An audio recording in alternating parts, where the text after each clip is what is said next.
Христос воскрес, воістину воскрес, хай свято в кожну хату завітає, хай береже тебе Господь завжди, хай ангел твій тебе охороняє від всіх земних печалей, від біди.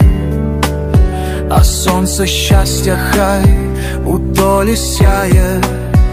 З Великоднем тебе вітаю нині, бажаю щастя, радості, тепла. Хай Бог дарує мир твоїй родині, і щедрою хай буде ця весна.